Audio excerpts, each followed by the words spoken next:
Hello everyone, welcome to 1 minute microbiology, जहां मैं आपको इम्पोर्टेंट माइक्रोबायोलॉजी के कॉन्सेप्ट्स बताती हूँ इजी लैंग्वेज में। Today we gonna discuss MIC टेस्टिंग which stands for minimum inhibitory concentration. So आपको कैसे पता चलेगा कि एंटीबायोटिक का कितना लोएस्ट कंसंट्रेशन हम ले कि हम बैक्टीरिया का ग्रोथ प्रिवेंट कर सके, स्टॉप कर सके, टोटली स्टॉप कर सके। कितना लोएस्ट से लोएस्ट कंसंट्रेशन ले, that is known as technically MIC, यानी it is the lowest concentration of any antibiotic that will prevent the visible growth of a bacteria. यानी आप थोड़ा से थोड़ा अमाउंट दे दो और उसके बाद से आपको बैक्टीरियल ग्रोथ ना दिखे, तो वो जो अमाउंट आपने लिया है that will be the MIC of that particular antibiotic. से हमें ये पता चलता है, it will tell us how strong the antibiotic must be to work.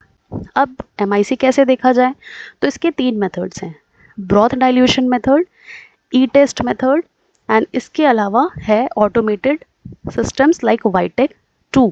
तो क्विकली देखते हैं ये तीनों मेथड्स क्या हैं। ब्रॉथ डाइल्यूशन में जहाँ यहाँ आप देख सकते हैं एंटीबायोटिक को हमने क्या किया है, सीरियली डाइल्यूट किया है, यानी हाईएस्ट से लोएस्ट कंसंट्रेशन हम जाते हैं एंड देन बैक्टीरिया को ऐड करते हैं। आफ्टर इंक्यूबेशन हम ट्यूब में MIC मेजर करते हैं। नाउ ई टेस्ट क्या होता है, प्लास्टिक स्ट्रिप होता है जिसमें एंटीबायोटिक ग्रेडियंट प्लेस्ड होते हैं, अगर प्लेट में हम उसे रखते हैं एंड हमें एलिप्स शेप का इनहिबिशन जोन दिखता है जिसे हम मेजर करते हैं और MIC वैल्यू लिखते हैं। ये है एप्सिलोमीटर या ई टेस्ट। यहाँ पे देख सकते हैं एलिप्स फॉर्म में हमें दिख रहा है और यहाँ पे सारी वैल्यूज़ लिखी है, तो इस तरह से हमें वैल्यू मिलती है।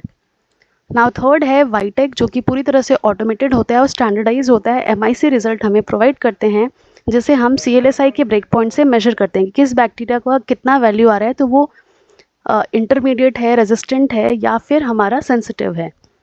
तो MIC इम्पॉर्टेंट क्यों है, बिकॉज टू लो डोज होगा तो रेजिस्टेंस शो करेगा बैक्टीरिया, बहुत ज़्यादा हाई डोज होगा तो टॉक्सिसिटी शो करेगा। So MIC will help doctors to choose the right drug and the right dose. So this is all for MIC। और भी ऐसे टॉपिक्स जानने के लिए don't forget to subscribe the channel.